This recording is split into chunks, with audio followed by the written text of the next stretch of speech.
अखिल विदर्भ वऱ्हाडी साहित्य प्रतिष्ठान अमरावतीचे पहिले वऱ्हाडी साहित्य संमेलन अमरावती येथे मातोश्री विमलाबाई महाविद्यालयाच्या सभागृहात थाटात संपन्न झालं।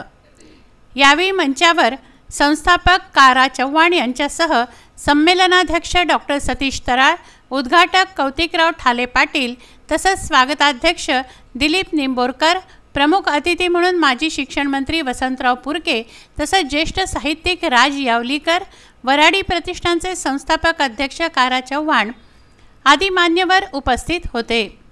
मान्यवरांच्या हस्ते दीप प्रज्वलन करून ग्रंथपूजन करण्यात आलं।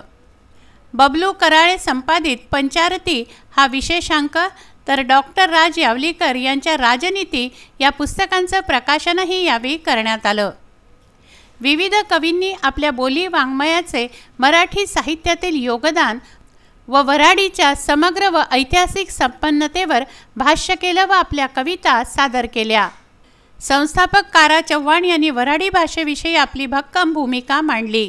प्रतिष्ठान अमरावती या अमरावती संस्थेचं हे पहिलं वऱ्हाडी साहित्य संमेलन आहे।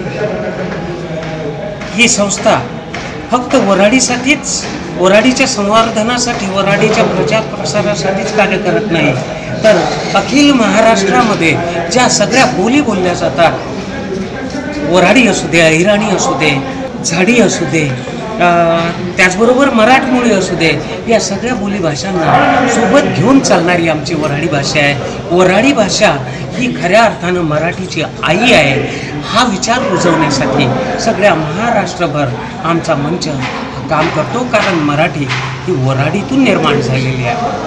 आज हे पहिलं ऐतिहासिक वऱ्हाडी साहित्य संमेलन अमरावतीमध्ये ते जे सादर होते, वऱ्हाडी साहित्य प्रतिष्ठान अमरावती द्वारा आजचे जे अमरावतीमध्ये पहिले वऱ्हाडी साहित्य संमेलन भरले आहे, या साहित्य संमेलनामध्ये वऱ्हाडामधील संपूर्ण साहित्यिक एकत्र आलेले आहे आणि जे वऱ्हाडीवर अतिशय प्रेम करतात आणि हा जो वऱ्हाड प्रांत आहे, या वऱ्हाड प्रांतामधूनच जे अतिशय उत्कृष्ट लेखक आहे आणि जे आमच्या मंचामध्ये आहे आणि वऱ्हाडी लिहितात, त्यांच्यासाठी अखिल विदर्भ वऱ्हाडी साहित्य प्रतिष्ठानाने दर महिन्याला मासिक निघते। त्या मासिकाचे नाव साहित्य साधना आणि या साहित्य साधनाच्या माध्यमातून संपूर्ण महाराष्ट्रामध्येच नव्हे तर संपूर्ण भारतामध्ये या वऱ्हाडी बोलीचं संवर्धन होत आहे आणि त्याबद्दल आमच्या प्रतिष्ठानला सन्मानाचं स्थान प्राप्त होत आहे, त्याबद्दल ही एक अभिमानाची गोष्ट आहे।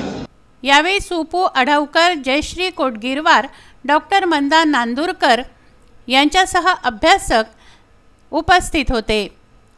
येथे आयोजित परिसंवादात प्राध्यापक डॉक्टर केशव तुपे यांच्या अध्यक्षतेखाली झालेल्या या परिसंवादाचा विषय मराठी साहित्याच्या समृद्धतेत बोली वाङ्मयाचे योगदान हा होता। यामध्ये प्राध्यापक डॉक्टर रामचंद्र काळुंखे यांच्यासह 7 सहभागी कथाकारांनी महाराष्ट्रातील सर्व बोलीतील कथा सादर केल्या। दर्यापूरहून विदर्भ न्यूजसाठी अमोल कंटाळे यांचा हा वृत्तांत।